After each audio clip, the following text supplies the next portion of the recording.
जलते हैं यादों से, जो नफरत करते हैं यादों से, उस नेता को छोड़ दीजिए। पूर्व मंत्री 3/4 मई की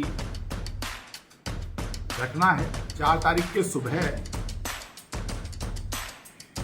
डायल 112 के माध्यम से सूचना सुपुरा थाने को मिली थी कि थाना क्षेत्र के कसोटी गांव के एक अजय तिवारी जी हैं, जिनका 10-12 मोटरसाइकिल और एक 4 व्हीलर पर कुछ बदमाश आए और अपहरण करके ले गए। पहले दिन से समाजवादी पार्टी के सारे नेता, हमारे सांसद हों, नेता प्रतिपक्ष हों, विधायक हों, हम स्वयं थे, हम लोगों ने पहले दिन से कहा कि ये साजिश की गई है, कोई घटना वहां नहीं हुई है, ये केवल यादों को फंसाने के लिए एक साजिश की जा रही है। और इसको आज सच साबित किया कप्तान ने कि यहाँ कोई घटना नहीं हुई थी। लेकिन घटनास्थल के निरीक्षण से, आसपास के लोगों से बातचीत करने से और परिजनों के विरोधाभासी स्टेटमेंट, क्योंकि जब डायल 112 के सूचना का परिशीलन किया गया तो उसमें पाया गया था कि परिजनों ने कहा था कि 3-4 लोग ले गए थे। बाद में आरोप लगा कि 10-12 मोटरसाइकिल पे 30-35 लोग आए थे। तो ये अपने आप में एक संदेह पैदा कर रहा था। हमारे प्रेस को पता है कि हास्यास्पद बयान आज कप्तान साहब दे रहे हैं। कप्तान साहब का बयान ऐसा मैंने सुना नहीं, जब से वो आए हैं मैं मिला हूँ, उनका बयान बिल्कुल स्ट्रेट फॉरवर्ड होता था। जब भी मिलते थे अपने मन से बोलते थे। आज बोल रहे थे तो हमको लगता था कि कहीं से कोई दबाव ऐसा है जिसके वजह से सोच सोच के बोल रहे हैं। और बिल्कुल घटना बिल्कुल साफ है। पहले दिन से उन्होंने स्वयं कहा इसमें बलिया में एक अलग तरह की घटना की गई है। इस बलिया की घटना को करने में पूरी तरह से साजिश की गई है। साजिश करने वाला कोई बड़ा आदमी है। आज भी मैं कहता हूँ भारतीय जनता पार्टी का बड़ा नेता है जिसने ये साजिश रची है। और उसके साजिश के ऊपर ही उसने पुलिस को परेशान किया, कानून के साथ उसने खिलवाड़ किया और निर्दोष लोगों को इतने दिन तक अमानवीय व्यवहार सहने पर मजबूर किया। है कि पुलिस रस्सी को सांप बना देती है, लेकिन बलिया में तो पुलिस को ही चकमा दे दिया गया और किसी ऐसे व्यक्ति को अपहरित दिखा दिया गया जिसका वास्तव में अपहरण हुआ ही नहीं था। कप्तान साहब, जीवन काल में कोई कोई ऐसी चीज, कैसी घटना और समय मिलता है जिसमें नाम कमाने का मौका मिलता है। ये घटना किसी ने पुलिस को पूरी तरह से जलेबी की तरह घुमा करके रख दिया, उसने पूरी रस्सी बना दी किसी नेता ने। तो अगर आप इसमें नाकामयाब होंगे तो जीवन भर ये धब्बा आपके साथ लग करके जाएगा कि आप इस बात को खोल नहीं सके, या किसी से डर गए, या किसी दबाव में आ गए। अगर दबाव में नहीं है तो निश्चित रूप से इसको खोलिए। कौन नेता है जो आपके साथ खिलवाड़ किया, 10 दिन तक आपकी नींद हराम करके रखा, ब्राह्मण या तो मिल करके सांसद बना दिए, तो कैसे तोड़ा जाए। लेकिन क्योंकि अपहृत की कोई जानकारी नहीं मिल रही थी तो हमारी टीमें इसमें हर तरीके से लगी हुई थी। होती उस परिवार के घर को नेस्तनाबूद कर दिया गया होता तो फिर सूरत हाल आज क्या होती।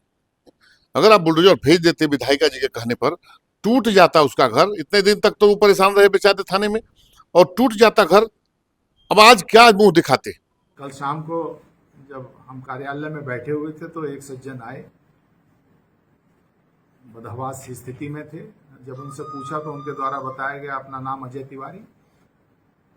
जब उनसे पूछताछ की गई तो पहले तो उन्होंने कुछ चीज़ें बताई। यहाँ एक और मैं आपके संज्ञान में लाना चाहूँगा कि कल जब वो आए थे उससे पहले परसों 11 तारीख में शाम को एक वीडियो वायरल हुआ था सोशल मीडिया में ही, जिसमें नारायण पाली गांव के पास उनको एक ई रिक्शा से उतरते हुए उसे पैसे देते हुए वीडियो था। फिर वहाँ कुछ लोगों से जब गहनता से पूछताछ करी थी, क्योंकि इसमें ना केवल पुलिस लगी हुई थी बल्कि आसपास के लोग भी काफ़ी पुलिस का सहयोग कर रहे थे और ढूंढने में मदद कर रहे थे। तो कुछ लोग और जो इनके बहुत घनिष्ठ परिचित थे वो भी मिले थे। जब कल कार्यालय में आए और थोड़ी सी इनके द्वारा इधर उधर की बात की गई, जब इन्हें सच्चाई बताई गई तो इनके द्वारा ये स्वीकार किया गया था कि ये खुद ही कुपित हो गए।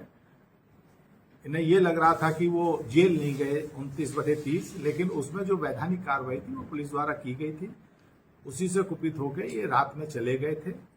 और परिजनों द्वारा किसी अपने प्रयोजन से इस तरह की घटना को प्रतिबंधित किया गया और ये आरोप लगाए गए थे और वो सकुशल आ गए हैं, सारी चीजें बता रहे हैं, परिवार को सुपुर्द कर दिया है। एक पूर्व मंत्री जिनको यादवों ने मंत्री बनाया, यादव ने अपने कंधे पर बैठा करके, जहां ये जाते थे यादव कंधे पर बैठा करके इनका जिंदाबाद लगाते थे, वो नेता जाकर के वहां यादव खिलाफ बोल रहा था। नाराज राय। अब आप पहचान लीजिए कौन नेता, जो समाजवादी पार्टी की तरह ही निकाल रहा था। शर्म नहीं ऐसे नेता को आती है कि 10 दिन तक इंतजार नहीं कर सकते थे। सरकार आपकी थी जिस सरकार में आप गए हो। और जिन गलत तथ्यों पे ये मुकदमा लिखाया गया था, उन पे भी राय लेते हुए वैधानिक कार्रवाई की जाएगी। बलिया जिले में 3 और 4 तारीख के दरमियानी रात को एक मुकदमा लिखा जाता है सुखपुरा थाना क्षेत्र में, और मुकदमा लिखा जाता है अजय तिवारी के अपहरण का। कहा जाता है कि 30 से 35 लोग बाइकों पे सवार होकर के आते हैं, उनका अपहरण कर लिए जाते हैं। उसके बाद राजनीतिक हलके में तूफान मच जाता है। भारतीय जनता पार्टी के वर्तमान विधायक से लेकर पूर्व मंत्री तक परिवार के पास पहुंचते हैं और वहां पर एक ट्रैप बिछाने की कोशिश की जाती है और उस ट्रैप में फंसाया जाता है यादव बंधुओं को, और उस पूरे घटनाक्रम को यादव वर्सेस ब्राह्मण करने की कोशिश की जाती है। लेकिन आज 13 तारीख को उस ट्रैप की चूहे जैसे कतर देते हैं, वैसे ही एसपी ने कतरन कर दिया और वो ट्रैप फट जाती है। अजय तिवारी बरामद हो जाते हैं और कुछ भी नहीं होता है। इन तमाम मुद्दे पर हमसे बात करेंगे बलिया समाजवादी पार्टी के जिला अध्यक्ष संग्राम सिंह यादव जी। संग्राम सिंह जी, जिस तरह से देखा जाए ये पूरा का पूरा जिस तरह से ट्रैप बिछाया गया था वो आज कट गया है और उसके अंदर से वो सभी परिवार निकल गए हैं जिनको मोहरा बनाया जा रहा था, जिनको फंसाने की कोशिश की जा रही थी। पहले दिन से समाजवादी पार्टी के सारे नेता, हमारे सांसद हों, नेता प्रतिपक्ष हों, विधायक हों, हम स्वयं थे। हम लोगों ने पहले दिन से कहा कि ये साजिश की गई है, कोई घटना वहां नहीं हुई है, ये केवल यादवों को फंसाने के लिए एक साजिश की जा रही है। और इसको आज सच साबित किया कप्तान ने कि यहाँ कोई घटना नहीं हुई थी। जिस तरह से कप्तान ने पटाक्षेप किया, क्या वो हास्यास्पद नहीं नजर आता है कि वो नहाने चले गए थे, तीर्थ पर चले गए थे और अचानक अपने आप ही नहा धोकर पवित्र होकर के बलिया में आ जाते हैं? आपने कहा हास्यास्पद, हमारे प्रेस को पता है कि हास्यास्पद बयान आज कप्तान साहब दे रहे हैं। कप्तान साहब का बयान ऐसा मैंने सुना नहीं, जब से वो आए हैं मैं मिला हूं, उनका बयान बिल्कुल स्ट्रेट फॉरवर्ड होता था। जब भी मिलते थे अपने मन से बोलते थे। आज बोल रहे थे तो हमको लगता था कि कहीं से कोई दबाव ऐसा है जिसके वजह से सोच सोच के बोल रहे हैं। और बिल्कुल घटना बिल्कुल साफ है। पहले दिन से उन्होंने स्वयं कहा इसमें बलिया में एक अलग तरह की घटना की गई है। इस बलिया की घटना को करने में पूरी तरह से साजिश की गई है। साजिश करने वाला कोई बड़ा आदमी है। आज भी मैं कहता हूं भारतीय जनता पार्टी का बड़ा नेता है जिसने ये साजिश रची है, और उसके साजिश के ऊपर ही उसने पुलिस को परेशान किया, कानून के साथ उसने खिलवाड़ किया और निर्दोष लोगों को इतने दिन तक अमानवीय व्यवहार सहने पर मजबूर किया। इसलिए मैं मांग करता हूं कप्तान साहब, आप निश्चित रूप से आईपीएस हैं, आईपीएस रहेंगे, आप निश्चित रूप से पटाक्षेप तब माना जाएगा जो साजिश करने वाला आदमी कितना भी बड़ा हो उसके खिलाफ कठोरतम कार्रवाई हो। अच्छा, पुलिस के लिए कहा जाता है कि पुलिस रस्सी को सांप बना देती है, लेकिन बलिया में तो पुलिस को ही चकमा दे दिया गया और किसी ऐसे व्यक्ति को अपहरित दिखा दिया गया जिसका वास्तव में अपहरण हुआ ही नहीं था। कप्तान साहब, जीवन काल में कोई कोई ऐसी चीज, कैसी घटना और समय मिलता है जिसमें नाम कमाने का मौका मिलता है। ये घटना किसी ने पुलिस को पूरी तरह से जलेबी की तरह घुमा करके रख दिया, उसने पूरी रस्सी बना दी किसी नेता ने। तो अगर आप इसमें नाकामयाब होंगे तो जीवन भर ये धब्बा आपके साथ लग करके जाएगा कि आप इस बात को खोल नहीं सके, या किसी से डर गए, या किसी दबाव में आ गए। अगर दबाव में नहीं है तो निश्चित रूप से इसको खोलिए, कौन नेता है जो आपके साथ खिलवाड़ किया, 10 दिन तक आपकी नींद हराम करके रखा। इसलिए मैं आपसे कहना चाहता हूं कि पूरा जनपद जानता है जो आपने बयान दिया है वो बयान सही नहीं है। पूरा हमारे प्रेस, हमारा चौथा स्तंभ ये जानता है कि ये हास्यास्पद है। पूरे भारतीय जनता पार्टी के नेता भी जानते हैं कि यह हास्यास्पद बयान है।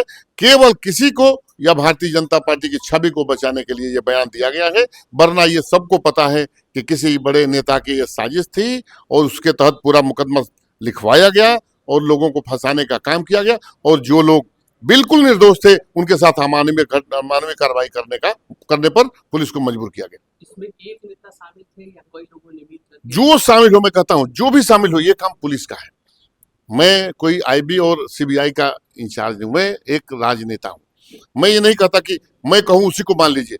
भारतीय जनता पार्टी तो उनकी बात नहीं मान रही थी कप्तान साहब की। वो कह रहे थे कि ये करिए वो करिए। जब दरोगा ने नहीं किया तो उसको हटवाया लोगों ने, रामायण सिंह को हटवाया गया। जब उन्होंने सुपुरा थाने से जब उन्होंने कह दिया कि मैं कोई गलत काम नहीं करूंगा, वो हमारा दरोगा सही साबित हुआ, उसको हटाया क्यों गया? कप्तान साहब को तुरंत उसको फिर ला करके थाना पर पोस्ट करना चाहिए। जब जब उसका कोई दोष नहीं था तो उसकी पोस्टिंग करनी चाहिए। दूसरी बात, ईमानदार क्या कर्मचारी नहीं रहेंगे तो ये देश चलेगा कैसे? ईमानदार कर्मचारी नहीं रहेंगे तो ये देश नहीं चल सकता। ईमानदार अधिकारी नहीं रहेंगे तो बिल्कुल ये देश नहीं चल सकता। इसका मतलब भारतीय जनता पार्टी को ईमानदार अधिकारी मंजूर नहीं है। अच्छा, आप कह रहे हैं अध्यक्ष जी की साजिश रची गई है, तो जिस किसी ने भी साजिश रची तो इस साजिश से उसको क्या लाभ होने वाला था?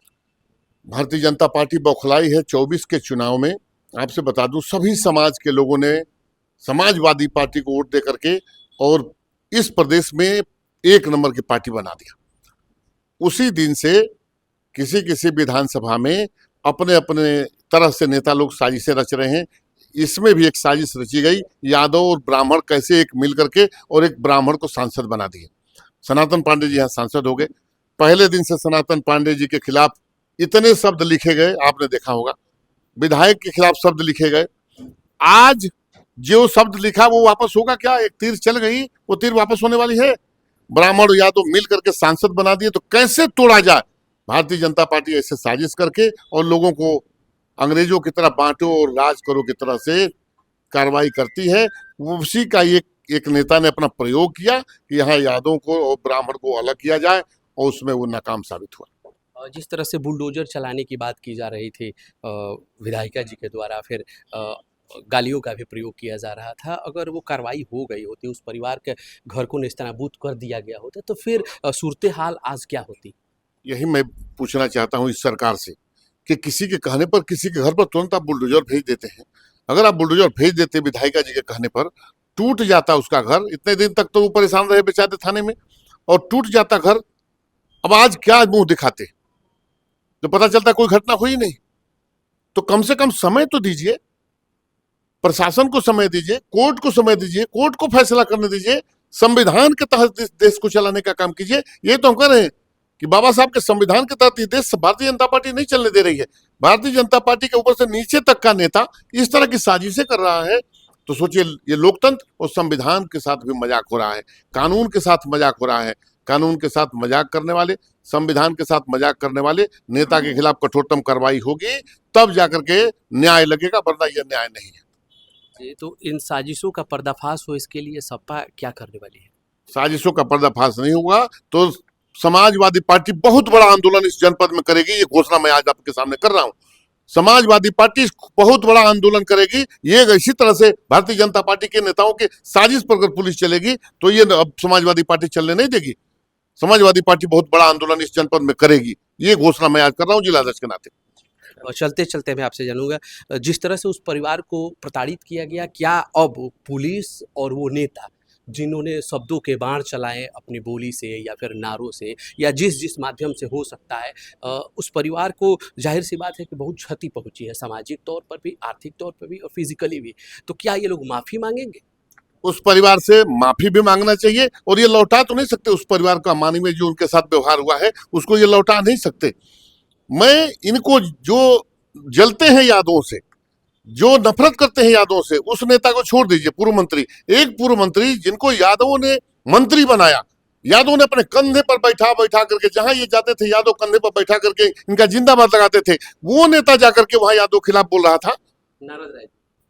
अब आप पहचान लीजिए कौन नेता, जो समाजवादी पार्टी की तरह ही निकाल रहा था। शर्म नहीं ऐसे नेता को आती है कि 10 दिन तक इंतजार नहीं कर सकते थे। सरकार आपकी थी, जिस सरकार में आप गए हो, प्रशासन आपका था, उसके ऊपर विश्वास नहीं, और जाकर के वहां सीधे सीधे फैसला सुनाते थे। सालों पर बुलडोजर चलवाएंगे, सालों को गोली मरवाएंगे। जिनको ये किसी के नहीं है, ये अपने अलावा किसी के नहीं है। मैं आप आज बता रहा हूं, जो इस तरह के कृतघ्न काम करते हैं वो अपने अलावा किसी समाज के, किसी जात के नहीं हो सकते। अजय तिवारी को ऐसे ही छोड़ देना बयान लेकर के, क्या ये पुलिस का ढूंढ? अब आपसे पूछ रहा हूं, क्या ये उस समाजवादी पार्टी का होता अगर, तो क्या पुलिस इसी तरह से छोड़ देती? मैं केवल आपसे सवाल करना चाहता हूं, अगर समाजवादी पार्टी से संबंधित होता, समाजवादी पार्टी के नेता उसके दरवाजे गए होते, तो क्या पुलिस इसी तरह का व्यवहार करती? इसलिए मुझे इस पर बहुत बड़ा एतराज है कि आपने भारतीय जनता पार्टी के नेता को बचाने के लिए अजय तिवारी को आराम से छोड़ दिया। जिनको खोजने के लिए आप एक हफ्ते से घूम रहे थे कप्तान साहब, उनको मिलते ही आराम से आपने रथ में बैठा कर घर भेज दिया।